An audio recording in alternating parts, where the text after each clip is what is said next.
오늘 말씀의 제목이 회막문 앞에 부흥입니다. 회막문 앞에 부흥. 부흥이라는 주제는 오늘 우리에게 모두가 갈급하고 또 절실한 주제입니다. 지금 제 가슴 앞에는 우리 대만 형제자매들 글씨 보이십니까? 대만을 위하여 기도한다 그 뜻이에요. 오늘 우리 찬양팀 또 스태프들이 전부 이렇게 대만 땅을 위해서 이렇게 옷을 맞춰 입고 이제 오늘 금요일부터 5주에 걸쳐서 우리가 선교가 중단된 것이 아니라 물리적인 방법이 막히면 새로운 길을 뚫어서라도 이 복음은 땅끝까지 이르러야 되는데 우리 대만의 형제자매들 또 한국의 형제자매들 또 이곳에 함께한 형제자매들 그렇게 믿습니까? 선교는 중단될 수 없습니다. 하나님께서 위기를 만날 때마다 그 위기 속에 새로운 길을 준비하시는데 요즘 시대를 뭐라고 하죠? New Normal 시대라고 합니다. 새로운 일상이라는 뜻이죠. 그런데 그 새로운 일상이라는 의미가 사실은 본질이 뭐예요? 새로운 일상. 뭔가 달라져야 되는가요? 아닙니다. 진짜 새로운 일상은 우리가 한 해를 시작할 때 예레미야 6장 16절의 말씀처럼 옛적 길, 그 옛적 길을 살피라. 그 옛적 길 속에 뭐가 있다? 선한 길이 있다. 믿습니까? 거기서 말하는 옛적 길은 수많은 선지자들을 통해서 오리라 예언하고 약속한 그리스도를 얘기합니다. 인류는 이런 전 세계적인 재앙에 가까운 팬데믹 상황을 통해서 결국 돌아가야 될 길이 옛적 길, 그리스도만이 피조물이 돌아가야 될 마지막 그리고 유일한 길임을 다시 한번 온 입으로 온 중심으로 고백하는 것입니다. 우리 대만의 형제자매들과 한국의 형제자매들이 이런 위기의 겹겹의 상황 속에서도 결국 우리는 마음을 겸허히 가지고 그리스도께로 돌아가는 결단과 새로운 부흥이 있기를 주님의 이름으로 축복합니다. 지금까지는 또 그동안은 세계 모든 교회들이 그리스도를 교회 밖으로 밀어내고 교회는 어떤 경우에는 그리스도가 주인 되지 못하는 상황들이 너무나 많았어요. 그러나 참된 부흥은 그 그리스도께서 우리 삶의 중심에 들어오시고 우리의 주인 되시는 그 자리로 회복하는 것이 참된 부흥인 줄을 믿으시기 바랍니다. 이것이 우리가 꿈꾸는 뉴 노멀의 시대입니다. 그러니까 뉴 노멀은 뭐가 달라지고 또 새로운 IT 방법이 생성되는가 그런 게 아니에요. 뉴 노멀의 진정한 새로운 일상은 모든 인류가 겸허히 그리스도께로 돌아가는 것. 그게 참된 뉴 노멀의 시대입니다. 믿습니까? 이 시기를 미래학자들은 두 가지로 표현을 하죠. 첫째, 퍼펙트 스톰의 시대라고 표현을 합니다. 두 번째는 블랙 스완의 시대라고 표현을 해요. 블랙 스완이라는 것은 검은 백조란 뜻이죠. 독일의 탐험가들이 어느 해인가 오래전에 호주를 탐험했는데 백조는 백조인데 색깔이 검어요. 그 백조는 어떻게 된 거예요? 돌연변이죠. 예상도 예측도 하지 못한 변종이 나온 겁니다. 검은 색깔의 백조. 어쩌면 우리가 1년 전만 해도 우리 일상이 이렇게 확 천지가 개벽되듯 뒤집어지리라고 상상하고 예측했던 사람이 누가 있었습니까? 그런데 어느 날 이 코로나 바이러스라는 이 눈에도 보이지 않는 세균이 호흡기를 통해서 온 세계에 기하급수적으로 퍼져서 인류를 깊은 고통과 눈물과 재앙에 빠뜨렸어요. 그래서 우리의 모든 일상을 꽁꽁 묶어놓고 우리를 제어하고 말았어요. 누가 이것을 예상했겠습니까? 예측했겠습니까? 그런데 이 속에 하나님께서 우리에게 가르치시는 중요한 초점이 있어요. 그리스도께로 돌아가라. 하나님을 등지고 그리스도를 외면했던 모든 일상을 중단하고, 어떤 분은 그러더라고요. 왜 이렇게 전 세계 시민에게 마스크를 씌웠나? 입 다물고, 그 뜻이래요. 입 다물고 그리스도께 집중하라, 그 뜻이랍니다. 제가 한 말은 아니에요. 누군가 그런 조크 비슷한 뼈를 때리는 농담을 하더라고요. 또 하나, 퍼펙트 스톰이라는 것은 무슨 뜻인가 하면, 우리는 대만도 마찬가지지만 한국 사회는 우리 스스로도 인지하지 못하는 가운데 이미 AI 산업을 비롯해서 4차 산업 환경에 깊숙이 들어와 있어요. 근데 그것을 이제 겨우 감지하려고 하는데 어느 날 이런 팬데믹 상황이 겹쳐서 닥친 겁니다. 그래서 이 상황을 퍼펙트 스톰 시대라 그래요. 그러니까 완전히 타격을 입어서 의식조차 아무것도 할 수 없는 상황에 인류가 빠진 거예요. 이때 우리가 꿈꾸는 교회의 본질은 뭘까? 저는 오늘 본문 속에 그 답이 있다고 믿습니다. 출애굽기 32장에 보면 우리 지난주 살펴봤던 본문이죠. 모세가 산 위에 율법을 받으러 올라간 사이에 아론을 중심으로 백성들이 금송아지를 만들어 놓고 하나님을 대체해버리고 말았어요. 이 죄가 어쩌면 이스라엘 역사의 가장 어두운 이야기일 수도 있어요. 왜냐하면 그들이 스스로 신을 만드는 최초의 사건이에요. 그들이 스스로 주인을 만들고 신을 만드는 우상숭배의 최초의 사건이에요. 그들이 출애굽기 32장 4절에 보니까 만들어 놓고 이렇게 외쳤어요.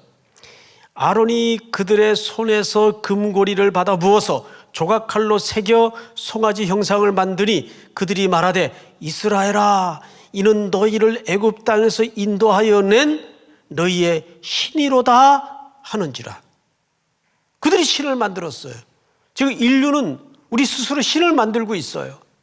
이것이 우리를 지켜줄 것이다. 미래의 이 산업이 우리의 먹거리가 될 것이다. 이것이 우리의 모든 평화를 보장할 것이고 우리의 미래를 담보할 것이다. 속이죠. 그러나 다 한시적이고 유한하고 일시적인 것들이고 바람에 날리는 초계와 같은 것들이에요. 이런 깊은 우상숭배의 죄에 빠진 이스라엘 백성들을 모세는 어떻게 일갈했나요? 성경을 한번 보십시다. 32장 30절을 보세요. 모세의 이야기입니다. 이튿날 32장 30절입니다. 모세가 백성에게 이르되 너희가 큰 죄를 범하였도다. 내가 이제 여호와께로 올라가노니 혹 너희를 위하여 속죄가 될까 하노라. 자, 여러분 모니터를 좀 봐주시기 바랍니다. 여기 모세가 사용한 아주 중요한 단어 하나가 있어요. 속죄가 될까 하노라. 누가? 모세가 누구를 위해서? 백성들을 위해서 자기가 속죄의 기도를 하겠대요. 누구에게? 하나님께. 그래서 속죄의 기도를 합니다. 31절 모세가 여호와께로 다시 나아가 여짜오되 슬프도소이다. 이 백성이 자기를 위하여 금신을 만들어 싸우니 큰 죄를 범하였나이다. 시대적 상황은 달랐어도 어쩌면 지금 온 인류가 맞이한 그 핵심적인 문제가 이 모세의 기도 속에 감춰져 있어요. 큰 죄를 범하였나이다. 이 백성이 금신을 만들었나이다. 우상숭배, 만몬의 신, 타이완도 마찬가지고 한국도 마찬가지예요. 돈이면 우리의 모든 삶을 완전히 지배하도록 되어 있습니다. 돈이 우상이에요. 돈이 정의고 돈이 선입니다. 신이에요. 돈이 신이에요. 그리고 32절을 보십시오. 그러나 이제 그들의 죄를 사하시옵소서. 그러지 아니하시오면 원하건대 주께서 기록하신 책에서 내 이름을 지워버려 주옵소서. 그 유명한 기도를 하죠. 모세가 이렇게 얘기한 거예요. 하나님, 이 백성들을 용서하지 않으시면 차라리 대신 나를 그 생명책에서 지워버려 주십시오. 근데 제가 이 본문을 읽다가 이런 생각을 해봤네요. 야, 송 목사, 너 같으면 이런 기도 하겠냐? 너 지옥 가고 백성들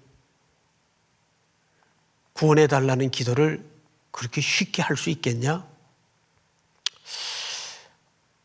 근데 쉽지 않을 것 같아요. 쉽지 않을 것 같아요. 이게 무슨 신의나 의리로 되는 문제가 아니잖아요. 영원히 죽느냐, 영원히 사느냐의 문제가 걸린 거 아니에요? 이 정도 센 기도를 모세가 했으면 하나님 입장에서 사랑이 많으신 분인데, 아유, 네가 참 기특하다. 네가 백성들을 그렇게 사랑하는구나. 그래, 내가 이번에는 그냥 넘어갈게. 나는 그러실 줄 알았어요. 하나님께서. 그런데 어떤 이야기를, 어떤 답변을 하시는가를 모세의 기도 끝에 한번 읽어보자고요. 몇 절을 읽으시냐면 여호와께서 33절 다 같이 한번 읽겠습니다. 시작. 여호와께서 모세에게 이르시되 누구든지 내게 범죄하면 내가 내 책에서 그를 지워버리리라. 이제 가서 내가 네게 말한 곳으로 백성을 인도하라. 내 사자가 네 앞서 가리라. 그러나 내가 보응할 날에는 그들의 죄를 뭐하리라. 그럼 그들이 잘못한 그 잘못에 대해서는 모세의 요청과 기도대로 용서하겠다는 얘기입니까? 용서 안 하겠다는 얘기입니까? 용서 안 하겠다는 얘기예요. 그러면 정확하게 팩트만 딱 들여다보면 모세의 기도가 응답된 거예요? 안 된 거예요? 안 된 거예요. 모세의 기도는 응답되지 않았어요. 이렇게 기특한 기도를 하나님이 뭐라고 하시냐면 두 가지를 설명하셨어요. 첫째는 내가 네게 지시한 곳으로 올라가라. 그리고 내가 사자, 천사를 통해서 동행케 해줄 것이다. 그런데 이 백성들을 보응할 날에는 내가 보응하리라. 죄는 묻겠다 그 말이에요. 그 말은 실질적으로 모세의 그 기특한 기도는 거절된 겁니다. 왜 그럴까요? 두 가지 이유 때문에 그래요. 모세도 결국은 유한한 인간입니다. 연약성을 가진 인간입니다. 모세는 그리스도의 모형에 불과하지 모세가 그리스도가 아니에요. 속죄는 누구만이 할 수 있는 겁니까? 예수 그리스도만이 할 수 있는 겁니다. 여기서 그것을 설명하는 거예요. 구약의 이 이후로 일어날 수많은 제사장과 대제사장들이 유한하고 한시적이고 그리스도의 모형을 맡은 것뿐이지 그들이 인간의 죄를 대속할 수 없다. 그것을 온전히 대속하실 하나님의 독생자가, 그리스도가, 메시아가 올 것이다를 이 속에 암시하고 있는 거예요. 그러면서 동시에 이들은 여기서 보응을 받아요. 2만 명이 죽어요. 본문에는 2만 명이 죽었다는 얘기가 없는데, 자, 앞서 레위 지파를 통해서 몇 명이 죽었죠? 지난주 3,000명 죽었어요. 그런데 사도 바울의 글 속에 고린도전서 10장 8절을 보니까 한번 같이 읽습니다. 고린도전서 10장 8절. 그들 중에 어떤 사람들이 다 같이 시작.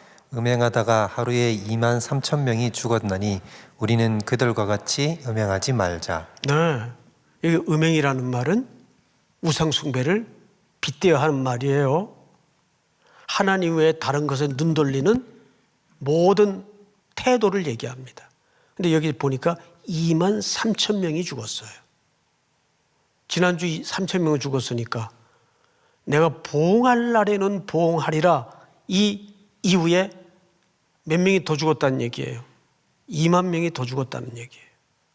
그러니까 하나님은 우상 숭배에 대해서 타협이 없어요. 용서하지 않았어요. 그러면서 인류의 모든 중보자와 유일한 구원자는 모세일 수도 없고 구약의 수많은 뜨거지고 하던 대제사장일 수 없다. 그리스도만이 우리의 영원한 대속의 주님이시다. 그것을 이 길 속에 감추어 놓는 거예요. 그리고 이제 오늘 본문 33장으로 넘어와서 이제 성경을 좀 보십시다. 여호와께서 모세에게 이르시되 너는 네가 애굽 땅에서 인도하여 낸 백성과 함께 여기를 떠나서 내가 아브라함과 이삭과 야곱에게 맹세하여 네 자손에게 주기로 한 그 땅으로 올라가라. 애굽에서 가나안 쪽은 올라가는 거거든요, 방향이. 자, 그러면 여러분, 지금 뭔가 좀 느낌이 이상해요. 여느 때 같으면 하나님이 이렇게 표현했어요. 내가 함께 갈 것이다. 그러니 너는 겁먹지 말고 믿음을 가지고 담대하게 올라가라. 근데 여기 슬그머니 그냥 등을 밀어버리는 느낌이 들어요. 아니나 다를까 하나님이 2절을 보니까 내가 사자를 너보다 앞서 보내어 가나안 사람과 아모리 사람과 헷 사람과 브릿 사람과 히윗 사람과 여부 사람을 쫓아내고 너희를 젖과 꿀이 흐르는 땅에 이르게 하려니와 나는 너희와 함께 올라가지 아니하려니. 하나님은 안 가겠대요. 여기 딜레마가 있어요. 이들이 애굽에서 나올 때는 하나님이 항상 그들 가운데 계셨고 그들 함께 계셨어요. 맞습니까? 틀립니까? 그런데 이제는 그 금송아지 사건 이후에 하나님이 마음이 너무 상했어요. 쉽게 얘기하면. 그렇다고 내가 계획을 변경시키진 않는다. 조상들에게 언약했던 그 약속은 이룰 것이다. 근데 너 백성들 데리고 올라가라. 내가 천사를 도와서라도 함께 해주마. 그런데 난 안 간다. 하나님은 안 가겠대요. 그럼 어떡하죠? 뭐에 심각한 상황이 부딪힌 겁니까? 따라서 합니다. 따라서 합니다. 우리 대만의 형제 자매들도 따라서 합니다. 하나님의 부재. 하나님의 부재. 아무리 좋은 땅, 아무리 좋은 목적지, 아무리 많은 세력이 있다 할지라도 하나님이 함께하지 않으면, 하나님이 임재하지 않으면 아무것도 아니에요. 그건 아무것도 아니에요. 지푸라기 불과해요. 그런데 이 하나님의 거절 속에도 하나님이 깊은 내면이 감추어져 있어요. 성경을 잘 보세요. 몇 절을 보시냐면 3절, 너희를 젖과 꿀이 흐르는 땅에 이르게 하려니와 나는 너희와 함께 올라가지 아니하려니 너희는 목이 곧은 백성인즉 내가 길에서 너희를 진멸할까 염려함이니라 하시니. 무슨 뜻입니까? 내가 거룩한 자이기 때문에 죄악에 빠져 있는 너희들과 함께하면 너희들이 진멸될 것이다. 이 말은 백성들의 뭘 드러내는 거죠? 백성들의 영적인 타락의 상태를 드러내는 거예요. 거룩하신 하나님 앞에 설 인생이 아무도 없더라 그 말이에요. 그래서 내가 만약에 너희와 함께하면 나의 거룩한 영광과 존엄 앞에 너희들은 다 진멸될 것이기 때문이다. 그래서 직접 너희와 같이 가지 않겠다는 거예요. 자, 그럼 어떻게 하겠다는 얘기입니까? 성경을 잘 보세요. 4절, 백성이 이 준엄한 말씀을 듣고 슬퍼하여 한 사람도 자기의 몸을 단장하지 아니하니. 백성들의 마음속에 하나님의 부재의 선언으로 뭐가 찾아왔어요? 애통과 슬픔이 찾아왔어요. 우리가 이것을 가장 슬퍼해야 돼요. 돈이 없고 뭐가 결핍이 돼서 슬픈 게 아니라 하나님의 임재의 결핍, 하나님의 부재의 결핍, 이것이 가장 인류의 슬픔이어야 해요. 믿습니까? 정말 한국 교회는, 대만의 교회는 참되신 영광스러운 하나님이 임재해 계시는가? 이런 전 세계적인 위기 앞에 우리는 그 부분을 깊이 슬퍼할 수 있어야 돼요. 내 인생길에 하나님은 임재해 계시는가? 나와 함께 하시는가? 사랑하는 우리 삼일교회 형제자매 여러분, 대만의 형제자매 여러분, 우리는 오늘 이 밤에 이 질문을 해야 돼요. 하나님, 나 아무것도 없어도 좋아요. 나의 신랑 되신 예수 그리스도께서 나를 떠나지 말아 주시옵소서. 나와 임재하여 주시옵소서. 하나님이 부재를 선언하자 이 백성들은 몸의 모든 장신구들을 다 떼어내고 가난한 모습으로 애통을 시작했어요. 애통하는 자는 복이 있나니 기적은, 부흥은 한 사람의, 한 공동체의 참된 애통으로부터 시작이 됩니다.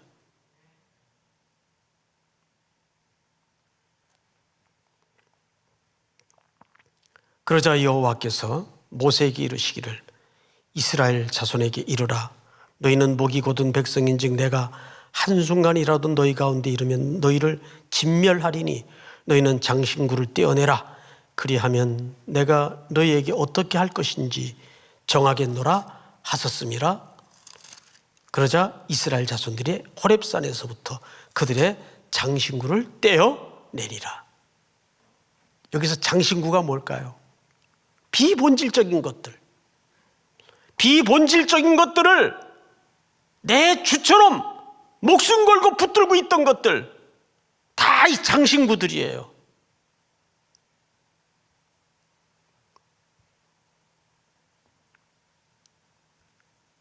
하나님이 그 상태를 보고 결정하겠대요. 어떤 액션을 취하는가? 마지막으로 우리 7절을 한번 보십시다. 모세가 항상 장막을 취하여 진 밖에 쳐서 진과 멀리 떠나게 하고 회막이라 이름하니, 이때로부터 모세는 진영 안에 있던 회막을, 이 회막은 여러분 착각이나 오해하실 수가 있는데 성막이 아닙니다. 성막은 나중에 지어져요. 이 회막은 말 그대로 미팅 장소입니다. 백성들이 기도하던 처소에 기도하겠고, 또 말씀을 가르침을 받던 현장이기도 하겠고, 말 그대로 한자 어처럼 회막, 만남의 장소예요. 여기에 회막은 성막하고는 좀 다른 개념입니다. 나중에 성막도 회막이라고 불리우긴 하는데 여기 회막은 다른 회막이에요. 근데 성경을 다시 보십시다. 여호와를 앙무하는 자는 다 진 바깥 회막으로 나아가며, 회막을 어디다가 쳤어요? 이제 진영 안에 있던 회막을 진영 바깥에다가 쳤어요. 이건 무슨 뜻이죠? 이 비상한 때에 뭔가 삶의 구별과 구분이 있어야 된다는 것을 강조하는 겁니다. 그리고 여호와를 앙망하는 자는 다 어디로 나갔어요? 그 회막으로 나갔어요. 진영 밖에 떠나서 회막으로 나갔어요. 어쩌면 지금 이런 세계적인 재앙의 상황은 우리가 조금은 구별된 삶을 통해서 우리 스스로를 비본질적인 것들을 떼어내고 본질적인 것들이 무엇인가를 돌아보는 시간이어야 합니다. 그런데 8절, 모세가 회막으로 나아갈 때 백성이 다 일어나 자기 장막문에 서서 모세가 회막에 들어갈 때까지 바라보며 모세가 먼저 그 회막으로 들어갑니다. 여러분, 여기서부터 이스라엘의 참된 부흥이 시작이 돼요. 그런데 이 부흥이 무슨 조직을 했나요? 위원회를 짰나요? 회의를 했나요? 아니에요. 역사적인 모든 부흥의 반론은 항상 하나님의 강력한 임재를 경험하는 한 사람의 거룩한 부담감으로부터 시작이 됩니다. 많은 숫자가 필요 없어요. 탄탄한 조직이 중요한 게 아니에요.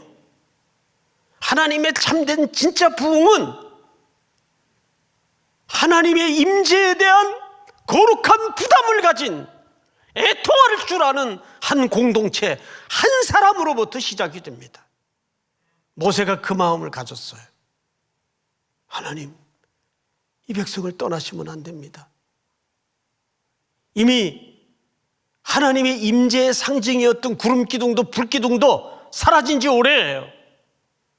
그런데 모세가 회막문으로 들어가 하나님과 깊은 친구와 대면함 같이 소통이 이루어지는 순간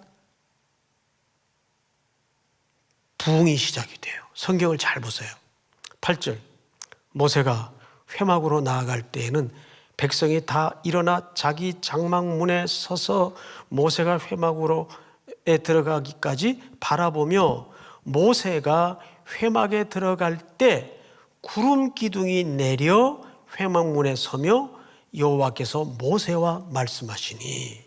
할렐루야. 사라졌던 임재의 상징이었던 그 구름 기둥이 다시 회막문에 섭니다. 그러면서 하나님이 누구를 찾아오세요? 그 거룩한 부담감을 가졌던 모세에게 찾아오십니다. 믿습니까? 이 땅에 많은 십자가를 단 교회가 존재하지만 특별히 중요한 것은 화려한 교회, 번듯한 교회, 그럴듯한 교회도 필요하지만 정말 이 시대에 하나님이 찾으시는 교회, 하나님이 찾으시는 성도는 그런 거룩한 부담감을 가진 성도, 그 시대와 공동체를 위해서 끓는 애통을 가지고 단장품을 떼어낼 줄 아는 성도, 교회, 짐 밖에 특별히 구별하여 세운 회막으로 들어가자 하나님의 임재의 상징이었던 구름이 다시 내리고 하나님이 모세와 대화를 회복하십니다. 뭐가 부흥이에요? 이게 부흥이에요. 이게 참된 회복이에요. 부흥이라는 것은 말 그대로 회복이에요. 원래 원래의 자리로 돌아가는 게 부흥이에요. 외형이 커지고 숫자가 늘어나고 그건 성장이라고 얘기하지 부흥이라고 말하지 않아요. 이 회막문 앞에서 구름 기둥이 다시 임재하여 하나님이 모세와 찾아와 주시는, 우리가 포기하지 않고 하나님께 긍휼과 자비를 구할 때 하나님께서 임재하셨던 그 구름 기둥이 오늘 이 밤에 말씀을 듣고 부르짖고 찬양하는 모든 대만의 형제들 위해, 모든 삼일교회 성도들 위해, 이 본당에 듬성듬성 앉아있는 형제 자매들 신앙의 고백 속에 회복되어지기를 주의 이름으로 축복합니다. 마지막으로 성경을 보십시다. 10절, 모든 백성이 회막문에 구름 기둥이 서 있는 것을 보고 다 일어나 각기 장막문에 서서 예배하며 사람이 자기의 친구와 얘기함 같이 여호와께서는 모세와 대면하여 말씀하시며 모세는 진으로 돌아오나 눈의 아들 젊은 수종자 여호수아는 회막을 떠나지 아니하니라. 모세는 백성들을 섬기기 위해서 다시 백성들 가운데로 돌아가지만 그 회막에는 누구를 남겨놔요? 여호수아를 남겨놔요. 계시의 계승을 위해서 여호수아를 남겨놔요. 어쩌면 이 시대에 그 특별히 구별된 회막에 남겨진 여호수아들이 어느 때보다도 절실히 필요한 때입니다. 이 혼탁하고 혼란하고 카오스와 같은 이 시대를 살아가는 교회와 성도들에게 하나님의 말씀이 가르쳐지고 선포되는 넥스트 제너레이션, 누가 그 일을 감당해야 될까요? 이 땅의 젊은이들이에요. 우리 삼일교회 형제자매들은 더 많은 성경 교사가 일어나고 참된 부흥사가 일어나고 땅끝까지 목숨 걸고 나아갈 수 있는 선교의 동지들이 일어나고 대만을 넘어서 캄보디아 땅에 길이 막히면 온라인으로라도 우리가 중단할 수 없는 이 하나님의 임재에 대한 선포, 이번 이 재앙의 상황을 통해서 저는 이건 재앙이라고 밖에는 해석이 안 돼요. 참새 한 마리도 하나님의 허락 없이는 땅에 떨어뜨려짐이 없는데 1년 넘게 온 세계가 질병의 고통 속에 신음해야 되는 이 상황은 틀림없이 창조주 하나님께서 영광을 회복하시려고 허락하시는 특별한 아주 비상한, 지금 이스라엘 백성들이 만났던 이런 시기와 시간인 줄을 저는 믿습니다. 그렇다면 우리는 이 상황 속에서 감당해야 될 적용은 두 가지밖에 없어요.